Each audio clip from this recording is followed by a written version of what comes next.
posibilidad, ng tagumpay o kabiguan, ng ligaya o lungkot. Kaya marapat lamang na tanggapin si Jesus bilang tagapagligtas at Panginoon.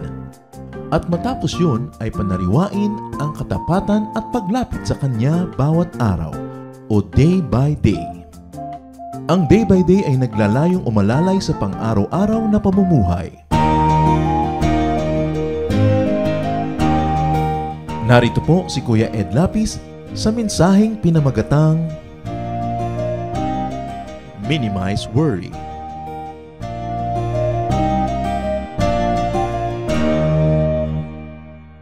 Matthew 6:25, I tell you not to worry about your life. Sabi po yan ng Panginoong Jesus. The Bible could contain very complex theologies, and that interests many academicians and specialists, but most people are helped by the very simple and practical teachings in Scripture. Ang ating ngayong pag-aaralan, isa sa mga ganong simpleng bagay na mahalaga sa ating buhay, pinamagatan natin, minimize worry. We thank you, Father, that we can go to you, and you are our God, our Father, our helper, our healer. We now ask you to give us a simple message that will bring down to our level the glory of your kindness and mercy. Be our speaker, O God. Use your servant only as your instrument. Lead us unto a greater knowledge of you, and lead us to a life that is worthy to be lived by your children. Tulungan niyo po kami turuan sa ngalan ng iyong anak na si Jesus. Minimize worry. Maraming worries ang buhay. We worry about life and health, about finances mostly, about our many plans and desires, about advancement, and some worry about their very survival. Iba-iba. But instead of worry, pray.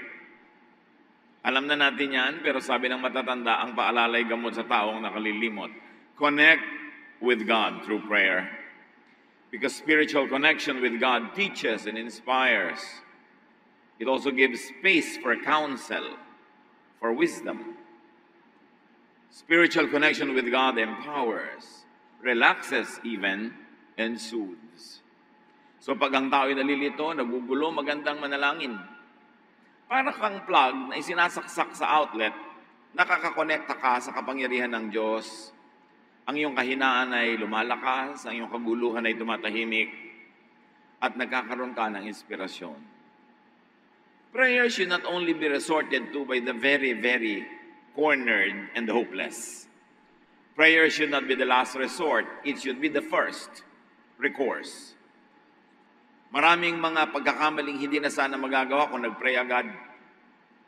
We could have been spared many difficulties and hardships and complex problems, complications, if only we pray at once. Mas nauuna yung ating pagsangguni sa Diyos. Mas nakakatibid tayo ng lakas at oras sa pwedeng maging mga pagkakamali. Not to mention that prayer will definitely be answered. Of course, the answer could be yes, no, or wait. But prayer could also be granted. We pray to receive a positive answer to our prayers. Although we accept it if it's a no or a wait. But we accept. And mere acceptance of God's will for us already gives us a lot of serenity. A lot of worry goes away. A lot of stress goes away when you are in communion with God. And whether or not God gives you what you want, having known that you communicated with God and having received God's answer enables you to be peaceful. Malaki ang nagagawa ng prayer. Huwag kayong mananalangin pag gipit na lang, pag huli na, wala na magawa, o wala na tayong magawa, magpe-pray na tayo. Pray agad. Sa simula pa lang, gawin ang unahin. Philippians 4:6, don't worry about anything, but pray about everything. With thankful hearts, offer up your prayers and requests to God. And here we have an insight into a prayer that soothes and helps our nerves. Be thankful. The attitude of your prayer should be thankful, not complaining, not forever grumbling, but thankful. So first of all, you thank God for what you should thank God for and approach the throne of God from a grateful heart, not from a demanding, spoiled brat. At pagka tayo pasalamat ng pasalamat, hindi man natin laging naaalala tuloy natin na oo nga pala, maraming dapat ipagpasalamat, maraming dapat ipagbunyi at ipagdiwang sa buhay. So what do you do with worry in your life? You cross out worry and replace it with thankfulness. Be thankful because we don't deserve anything from God. And when God does good to us, and He always does that, then we should be thankful. Pag thankful tayo, kumakalma na agad tayo. Tumataas ang presyo natin pag tayo na mareklamo eh.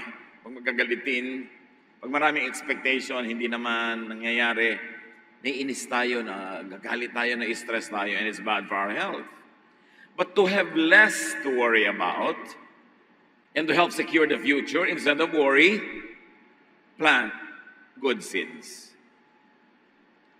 Many people worry because they never do the planting in the correct time. But those who fail to plant so that they could harvest, they actually plant to worry. Maraming pag-aalala nangyayari kasi hindi tayo nagtanim nung dapat oras na nagtanim tayo. Hindi tayo gumawa ng tama, hindi tayo gumawa ng mabuti. We never did our assignment, our homework. So now, we become worrisome. Kasi alam natin na may darating na mga pagbabayad ng mga utang, may darating na mga leveling up of things, pero pagka hindi ka gumawa ng tama, noong tamang oras, nagkakaroon ka ng alalahanin. Ecclesiastes 11:1-2, ship your grain across the sea. After many days, you may receive a return. Invest in 7 ventures, yes, in 8. You do not know what disaster may come upon the land. So ang New International Version renders Ecclesiastes 11:1-2 as trading. Do more trading para meron kang tubo. Mamuhunan ka, magnegosyo ka para ka kumita, at mag-diversify ka. Mag-invest ka in 7 or 8 ventures kasi hindi mo naman alam kung alin dyan ang magkiklik, kung alin ang kikita. And the contemporary English version of the same verses say, be generous and someday you will be rewarded. So this too is a kind of planting, like an economic activity is a kind of planting. Share what you have with 7 or 8 others because you never know when disaster may strike. So kung meron tayong mga kabuhayan, meron tayong panahon, oras, time, talent, treasure, we share it with 7, 8 people because you will never know who among those people would be grateful enough to help you in times of trouble. So you invest in many ventures because you don't know which really will work. However, too much diversification, could lead to disaster. Kaya sinabi, 7 or 8. Not too many. But don't put all of your eggs in one basket. Don't invest everything in just one thing. Kasi pag nawala yon, marami kang alalahanin. Planting many seeds in many places gives you more reason to be hopeful, optimistic, and positive. It also gives you chances of being pleasantly surprised by the harvest that could come. Instead of worry, sleep. Kung meron isang napaka-practical na payo para sa mga mapag-alala, lagi nag-aalala, lagi nag-iisip, itulog nyo yan. Kasi kapupuyat naman, kaiisip, hindi rin nalulutas ang problema. Puyat ka pa, kinabukasan tuloy, lalo hindi ka makapag-isip dahil parang nakalutang sa hangin ang iyong utak. Sleep relaxes. Sleep resets the mind. Kumbaga, sikip na yung kwerdas ng utak nyo. Pag natulog kayo, lumuluwag uli, nire-reset. The reading goes back to 0. It becomes neutral enough to accept and to receive inspiration that probably never found space when you were too preoccupied with your nagging thoughts. Sleep could even bring you to another dimension of consciousness, into the counsel of God. We know of many Bible characters who found the greatest instructions at sleep while they are sleeping. Well-timed sleep could be your first step in problem solving. Especially when, despite your attempts, you never seem to find the right solution to your problems, itulog yan. And do not think of problems at night, just before sleeping. You might have all the horrific dreams that could happen. Ecclesiastes 5:3, a dream comes when there are many cares. And the contemporary English version says, if you keep thinking about something, you will dream about it. That's why many self-appointed prophets keep on seeing dreams and visions and dreams, because they keep thinking about it. And when you're obsessed with something, focused on something, you will dream about it. Do not mistake every dream for a direct revelation from the divine. Dapat sinusuri mo rin yan.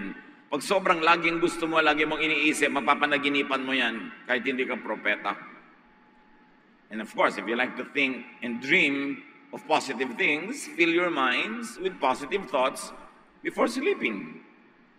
Ecclesiastes 11:10, rid yourself of all worry and pain.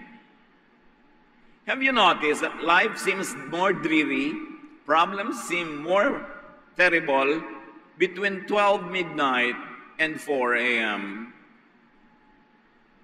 Mas madrama ang buhay paghating gabi.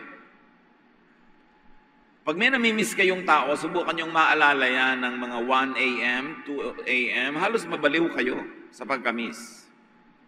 Pag meron kayo iniisip na problema, para ang lala ng problema, lalo't kayo lang yung gising. Pag may iniisip kayong mabibigat na mga suliranin, mga nakakatakot na bagay, dumodoble ang horror between 12 midnight and 4 a.m. Pero subukan nyo, kahit anong dramang bukid ang gawin nyo, pag madaling araw, pag hating gabi, kinabukasan wala na, masigla na kayo ulit. Merong nangyayari na pag nagliliwanag na ang araw, itinataboy na rin yung mga kung ano-anong nagpupugad at namumugad na mga horror sa ating utak. Kaya huwag kayong masyado mag-isip pag gabi. Itulog nyo yan. It is important to be asleep at night because problems compound. Horrors become more horrific when you think about it in the depths of the night. So sleep, so you don't get to think about it and be obsessed with it, because the moment you wake up the following morning, things become brighter. Actually, nothing changed, only the time. But there is something about our body clock, and there is something about the way we think and our emotions connected with the night or the day. Kaya itulog niyo yung gabi para makaraos, makalampas, at mag-survive. Matthew 6:27, can worry make you live longer? The expected answer is, of course, a big no. It's pointless to worry. Instead of worry, accept what cannot be changed. Of course, we've got to have the wisdom to know the difference between what should be changed and what cannot be changed. But whatever cannot be changed, at least for the moment, must be accepted. It will make you worry less, or it will take away your worries. Ecclesiastes 1:15, if something is crooked, it can't be made straight. If something isn't there, it can't be counted. So tanggalin na lang ang mga pagtanggi sa mga dapat ay tinatanggap na lang. Huwag hanapin ang wala. At huwag paghanapan ang wala. Do not dwell on if onlys. If only I married another man or a woman. If only I did this or that. Tapos na nga eh.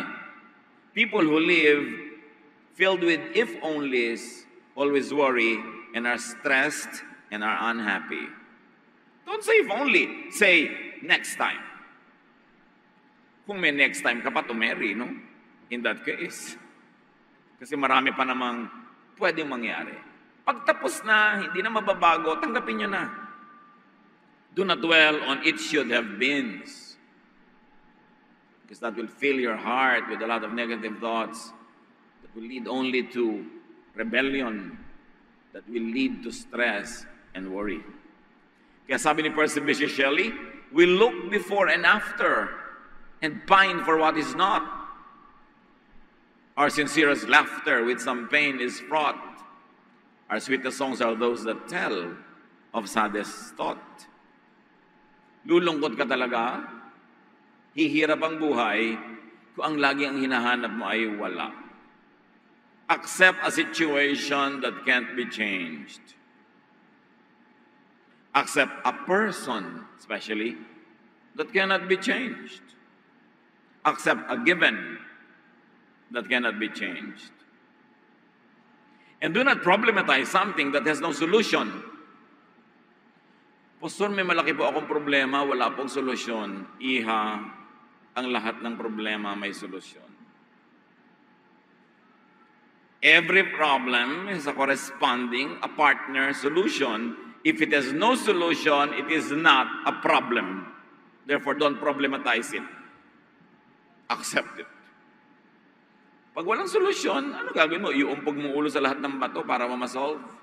Wala palang solusyon, tanggapin mo na lang. After doing everything that you possibly could to ensure that your life is good and things will happen as they should happen, instead of worry, entrust everything to God. Ipagkatiwala ang lahat sa Diyos, matapos na nagawa mo na ang lahat ng pwede mong gawin. Kailangan gawin mo muna yung dapat mong gawin. Magtanim ka kung dapat ka magtanim, makipagkasundo ka kung dapat ka makipagkasundo, gumawa ka ng mabuti. Pag nagawa mo na yung mga dapat mong gawin, ipagtiwala mo na sa Diyos, huwag mo nang isipin. Kasi kahit naman isipin mo, hindi mo rin maapektuhan yan. 1 Peter 5:7, God cares for you, so turn all your worries over to Him. And let me be emphatic, after you have done everything you could to improve the situation, to solve the problem, turn everything else to God and do not worry. And do not contend with God. Si Job, nung may mga nangyari sa buhay niya na sa palagi niya hindi dapat mangyari, nakipagtalo siya sa Diyos. Sabi niya, hindi ko naman dapat deserve to. Bakit ako nagkaganito, nagkasakit? Bakit ako naghirap? Ang buti-buti kong tao. So sabi sa kanya ng Panginoon sa Job 38, 1-4. From out of a storm, the Lord said to Job, why do you talk so much when you know so little? Now get ready to face me. Can you answer the questions I ask? How did I lay the foundation of the earth? Were you there? And then God went on with a series of questions that led to only one conclusion, that God is almighty, Job or other human beings are not, and therefore they should take their correct places. Huwag ka na makipagtalo sa Diyos, kung yan ang kalooban ng Diyos at yan ang naganap, siguradong yan ang pinakamabuti para sa iyo, at least at that moment. At walang buting itudulot ang magreklamo at ang magtampo pa sa Diyos. Minsan nagtatampo pa yung iba sa Diyos. Anong mapapala mo na magtatampo ka sa Diyos? Mananalo ka ba? Tanggapin ang dapat tanggapin, baguhin ang pwedeng baguhin, at huwag mag-alala. Matthew 6:25-26, sabi ng Panginoong Jesus, I tell you not to worry about your life. Don't worry about having something to eat, drink, or wear. Isn't life more than food or clothing? Look at the birds in the sky. They don't plant or harvest. They don't even store grains in barns. Yet your Father in heaven takes care of them. Aren't you worth more than birds? Isang mahalagang paalala sa atin yan. Mas mahal kayo ng Diyos kaysa mahal nyo inyong sarili. God loves us more than we love ourselves. When we live following God's will, when we pray, when we do what is practical to do and use our brains that God gave us, there should be no reason to be always worried. Mahal tayo ng Diyos, makapangyarihan ng Diyos, alam ng Diyos ang nangyayari, kaya liban na lang sinasadya nating sumuway sa kalooban ng Diyos. Therefore, ang nangyayari sa buhay natin ay siyang pinakamabuting pwede mangyari given all the surrounding facts of life. Kaya huwag tayong makipagtalo sa Diyos. Pero dapat laging iniisip, Lord, ito bang bagay na ito? Dapat kong baguhin o dapat kong tanggapin? Kaya ko bang baguhin na hindi ako makakasakit ng iba, hindi ako makakagawa ng masama sa sarili ko? Kung kaya ko, di ba baguhin ko? Pero kung hindi, tatanggapin ko po. At kung hindi man katanggap-tanggap to sa akin ngayon, next week, next year, at least for today, tatanggapin ko para tahimik ako today. Kasi marami naman pwedeng mangyaring mabago bukas next week. Tatanggapin ko lang ngayon, hindi ko lalabanan, kung hindi ko naman talaga pwedeng palitan, and I will pray and hope na bukas, pagising ko, iba na yung sitwasyon. Marami mga tao, mga kapatid, meron sila halimbawa ang taong gustong mawala sa buhay nila pero ayaw nilang palayasin. Kasi ayaw nilang saktan, ayaw nilang makipagkagulo. Pinapanalangin nila, Lord, kayo na po ang gumawa ng paraan. At naghihintay sila at napakarami nagpapatotoo. Ay, salamat, hinintay ko yung paraan ng Panginoon. Nawala rin yung tao, hindi ko inaway, hindi ako inaway, hindi nagalit sa akin. Kailangan lang, naghihintay ka sa God's timing. Marunong tayong maghintay. Hindi pa dalos-dalos, hindi dinadaan sa bugso ng damdamin ng ating mga pasya.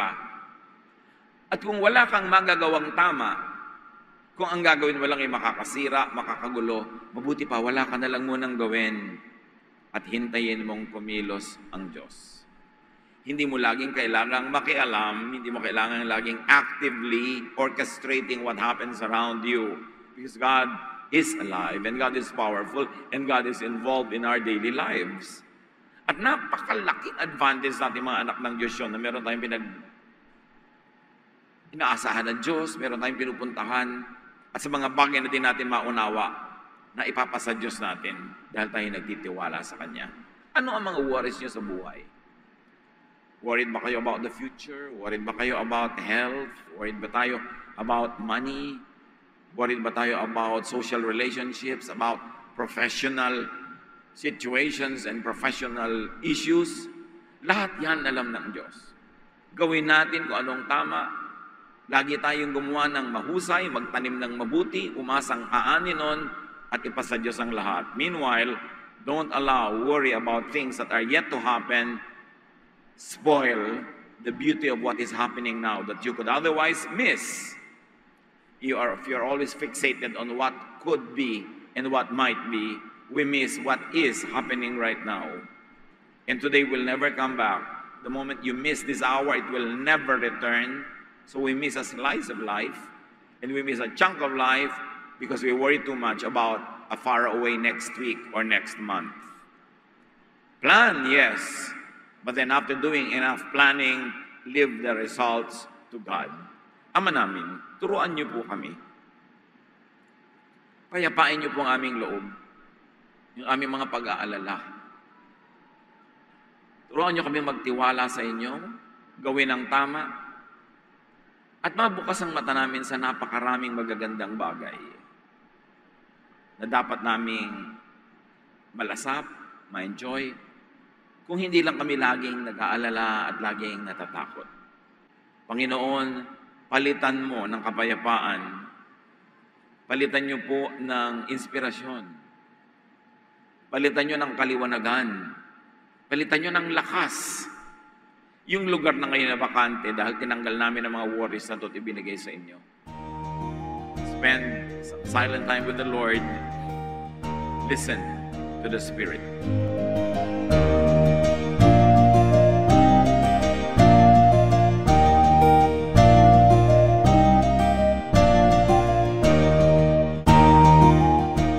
Ang katatapos pong mensahe ni Kuya Ed Lapiz ay pinamagatang Minimize Worry.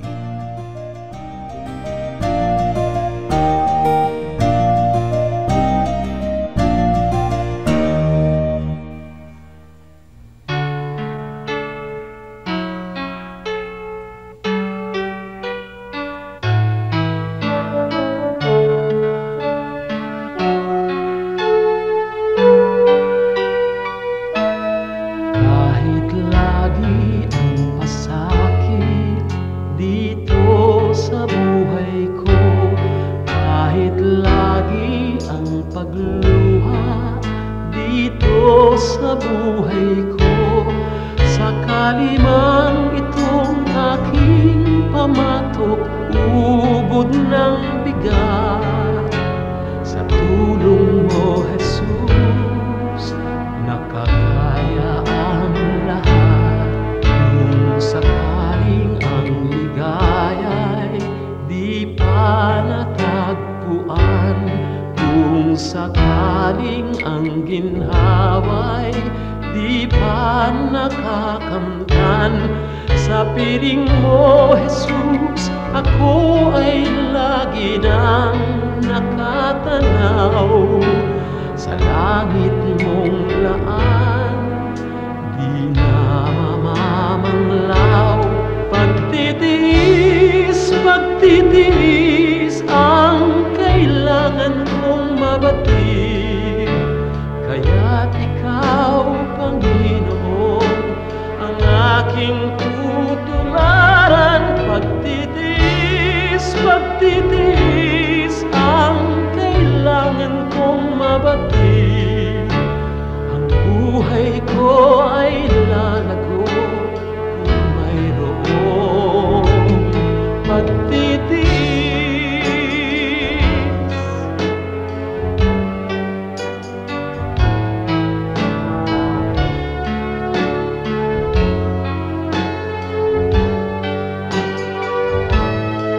Kung sakaling ang ligaya'y di pa natagpuan, kung sakaling ang ginhawa'y di pa nakakamtan, sa piling mo, Jesus, ako ay lagi nang nakatanaw. Sa langit mong laan, di na mamamanglaw. Pagtitiis, pagtitiis ang kailangan kong mabatid. Kaya't ikaw, Panginoon, ang aking tutularan. Pagtitiis, pagtitiis ang kailangan kong mabatid. Espiritu ay lalago kung mayroong pagtitiis.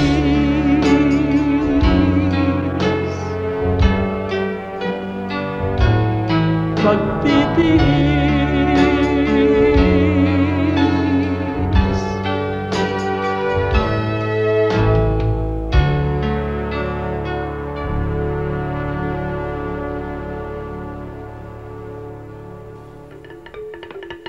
Dumako po tayo sa mga hiyas ng bayan, mga kayamanan po ng ating lahi, ng ating lipi, na maaari nating pagyamanin, kilalanin at itampok.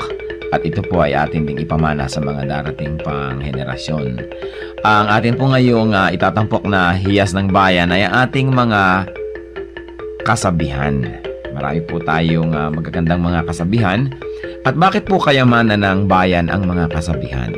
Sapagkat ito po ay mga karunungan na naipon, sinala, niliglig, binuo ng panahon.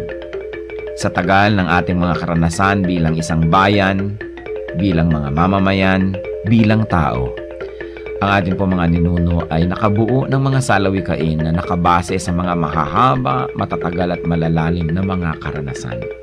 Kaya dapat lamang namang pahalagahan ang mga kasabihang ito, sapagkat hindi naman tayo basta-basta makakaimbento ng kasabihan sa loob ng isang araw o isang linggong karanasan. Kailangan po ang mahabang pag-oobserba sa buhay, pagdidili-dili, at pagkatapos po ay pagbubukas ng isip. Ang atin pong kasabihan na itatampok sa araw na ito ay galing sa Katagalugan. Ang kahoy na likot baluktot, hutukin hanggang malambot. Kung lumaki at tumayog, mahirap na ang paghutok. Talaga nga naman po, tamang-tama. At ito po ay galing sa UP Cultural Dictionary for Filipinos ni Thelma B. Quintanar at mga kasama. Uulitin ko po ang kasabihang ito. Ang kahoy na likot baluktot, hutukin hanggang malambot. Kung lumaki at tumayog, mahirap na ang paghutok. At siyempre, ito po ay hindi naman talaga tungkol sa mga kahoy ang pinag-uusapan. Bagamat napakaganda po nung nakikita natin dito na imagery. Yung kahoy nga naman na puno, habang maliit pa lang at malambot pa ang mga sanga at malambot pa ang katawan at medyo likuyan o baluktot o kung saan-saan pumupunta, kayang-kaya pa nating hutukin, lagyan ng suhay, at iurong dito o kaya ay patigasin sa ganong patungong direksyon. Subalit kung yan ay malaking-malaki na at punong-puno na, hindi na natin yan pwedeng maiba.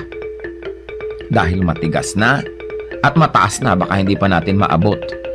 At ito po naman siyempre yung metaphor na ito ay may kinalaman sa pagpapalaki ng mga bata, sa paghubog ng kaisipan, sa paghubog ng mga paniniwala at mga pagpapahalaga. Napakahalaga ang pagtuturo sa bata ng mga konsepto ng tama at mali, ng maganda at ng mga hindi maganda, habang ang tao ay bata pa, habang ang kanyang isip ay mura pa, at habang siya ay masunurin pa, habang siya ay dependent pa at umaasa pa sa kanyang mga magulang o sa mga matatanda, habang siya ay teachable and impressionable, ay kailangan na dumating tayo sa talagang masusi at seryosong pagtuturo. Napakahalaga na turuan ng mga bata sa tamang panahon.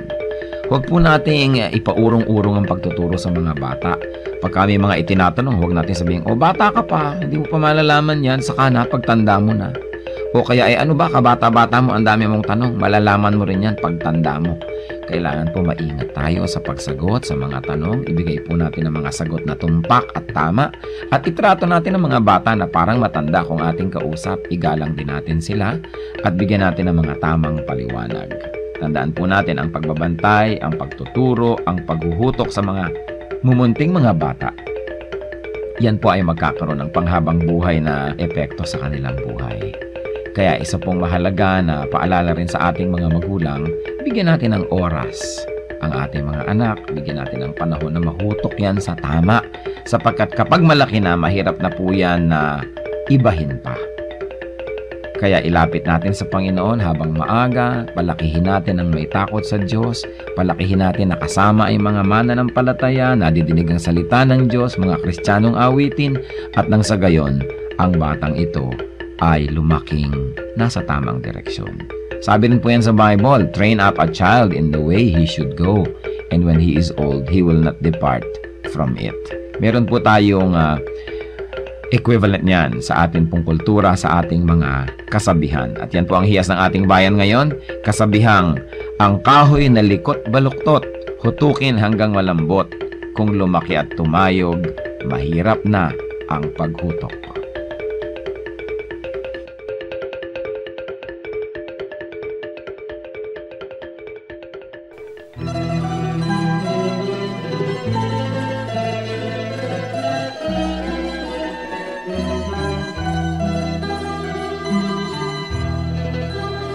O Diyos, kayo'y aming pupurihin.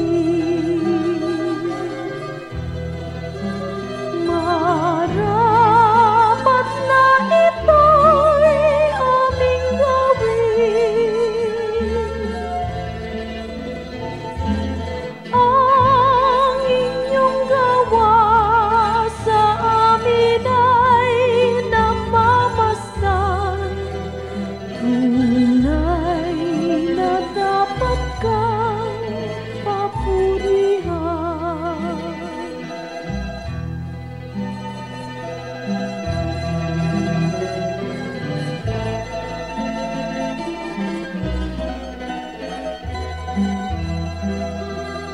O Diyos, kayo'y aming sinasamba. Tunay na Diyos kayo't walang iba.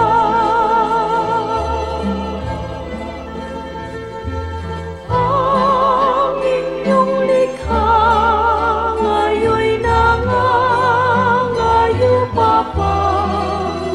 Ay buhay niyo, O Diyos, kay dakila.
kahit saan pa man, kahit na sino man, kayo'y sa aming piling, di man maabot ng damdamin.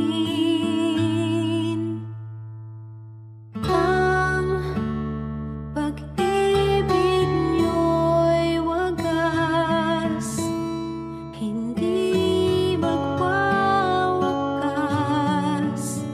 Ako ay niligtas,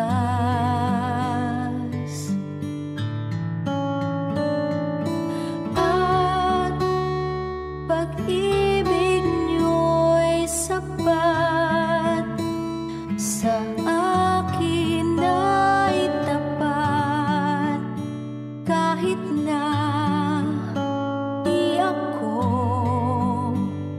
karapat-dapat.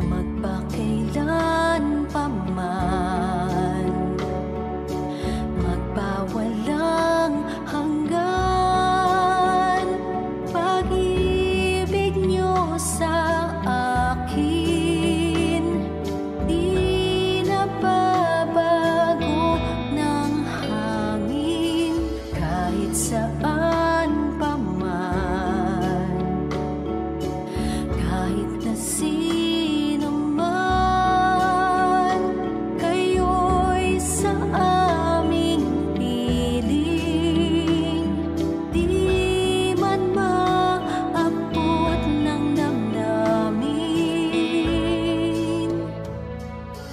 Ang pag-ibig niyo'y wagas, hindi magwawakas.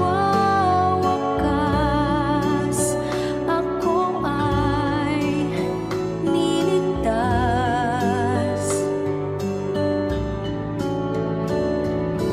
at pag-ibig niyo'y sapat, sa akin ay tapat, kahit na di ako karapat-dapat.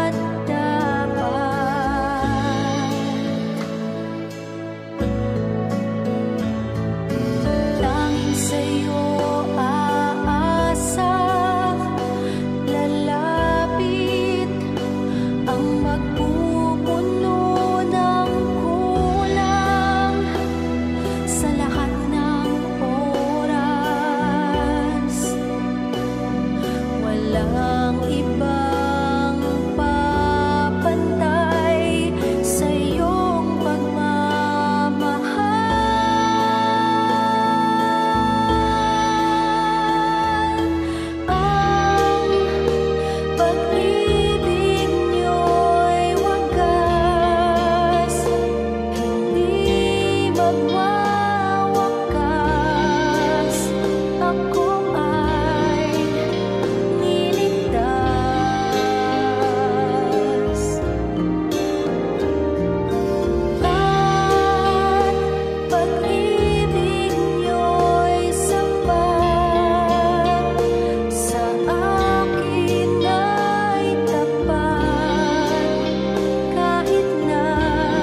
meron nga bang Filipino architecture? Marami tayong original na sasabi mo Filipino na arkitektura. Yung Torogan, yung mga bahay ng mga maharlikang Maranao, yung mga bahay ng mga Ifugao, yung bahay kubo, at maging yung bahay na bato na kuminsan mali na tinatawag nating Spanish house o bahay Kastila. Sapagkat ang mga nagtira dyan ay mga Filipino, mga mayayamang Filipino, at nag-evolve lang yan mula sa bahay kubo. Kaya pati yung bahay ni Jose Rizal, makita mo, kubo yan, cube, square, formang-forma ng bahay kubo. Yun lang batalan na dating kawayan, naging bato, naging hardwood yung material, imbes kawayan. So, Filipino architecture yan. Ang siguro dapat nating itanong, bakit ang mga architecture courses in the Philippines hindi nagtuturo ng Philippine architecture?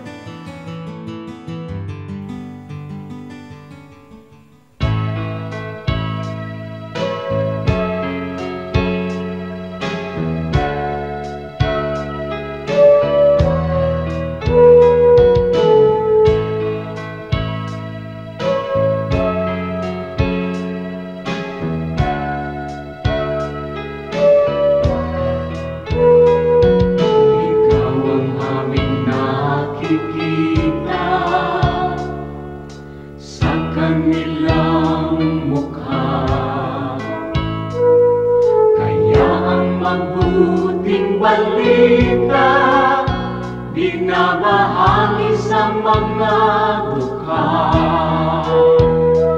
ngunit paano nilang masisilayan ang habag at pag-ibig mo kung hindi mapatutunayan sa aming patotoo.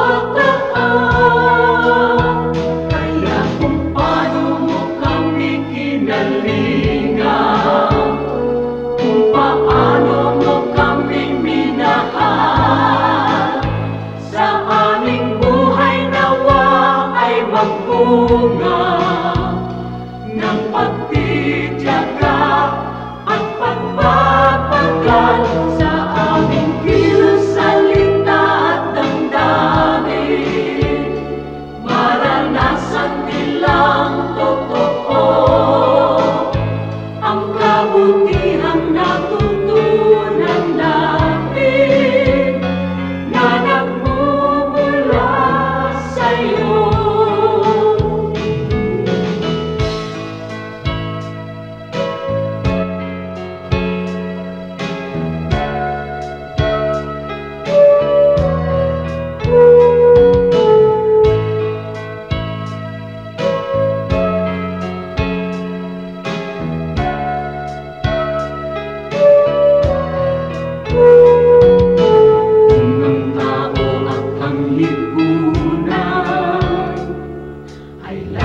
Makasarili sa'yo ang bagong panuntunan, ang maglingkod at magsilbi. Ang aming pananampalataya patuloy mong palaluin at sa iyong dakilang biyaya di ka namin bibiguin. Kaya kung paano mo kami kinalingan, kung paano mo kami minahal, sa aming buhay nawa ay magbunga ng pagtitiyaga at pagpapagal sa aming kilos, salita at damdamin.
Sambahin ka, O Diyos, daikon ka, Jesus, daydayawan ka, O Apo Diyos, sa lahat ng panahon. Sambahin ka, O Diyos, kaluguran ka, Jesus, sa lahat ng dako. Papupurihan ka.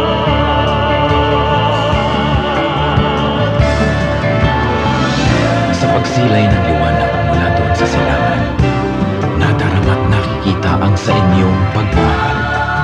Lumalandas, humahawan, tumatanglaw sa aking daan, namumuna, gumagabay sa aking bala ng hakbang. Sa pagdatal niyang gabi na malamig at mainam, akin namang nalalasap ang inyong kapayapaan. Paliningning ng bituin at liwanag niyang buwan, ay banayad kaya tulog ay madlang kapahingahan. Sa gabi man o sa araw, sa dilim man o liwanag, kayo ay aking kapiling sa lahat ng kalagayan. Ako'y hindi natitiis, ako'y hindi iniiwan, kaya lubos na papuri ang sa inyo'y aking alay. Sambahin ka, O Diyos, daikon ka, Jesus, daydayawan ka, O Apo Diyos, sa lahat ng panahon. Sambahin ka, O Diyos, kaluguran ka, Jesus, sa lahat ng dako. Sambahin ka,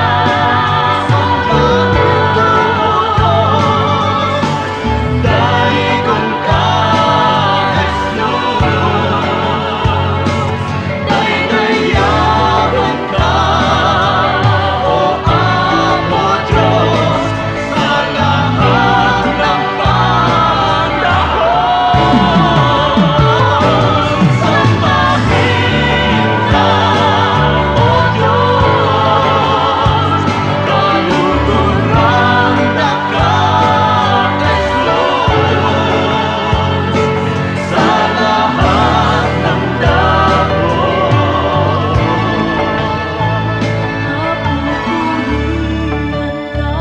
Papurihan ka, Daikon ka, Jesus. daydayawan ka, Kaluguran ka. sambahin ka, O Diyos. Papupurihan ka.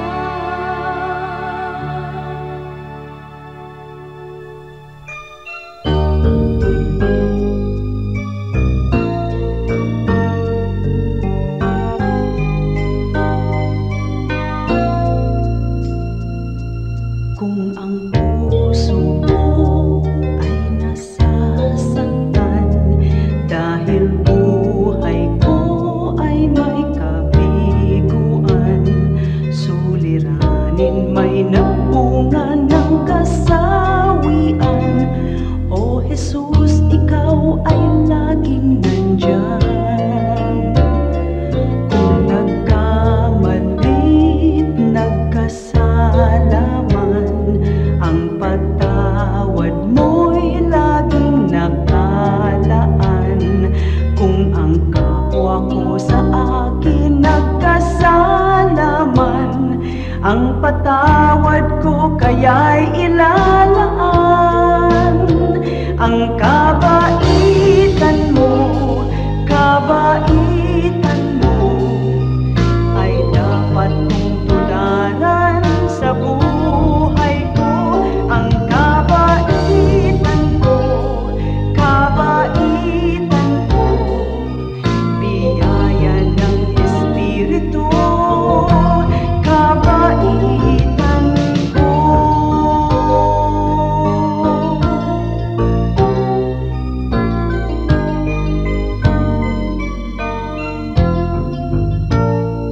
Kung nagkamalit, nagkasala man, ang patawad mo'y laging nakalaan. Kung ang kapwa ko sa akin nagkasala man, ang patawad ko kaya'y ilalaan. Ang kabaitan mo ay dapat kong tularan sa buhay ko. Ang kabaitan ko, biyaya ng Espiritu, kabaitan ko.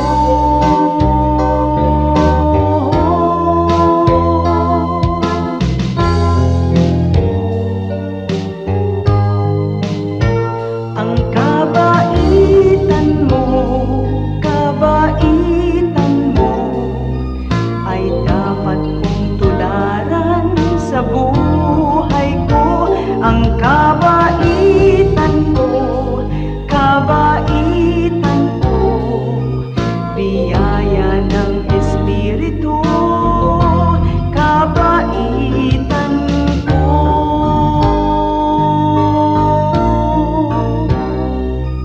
Biyaya ng Espiritu, kabaitan ko.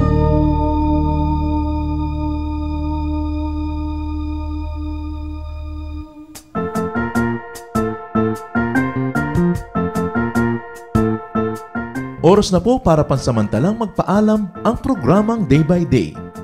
Tayo po'y magsama-sama tuwing ika-6 hanggang ika-7 ng umaga, araw-araw. Magandang umaga po at mabuhay ang Panginoong Hesus!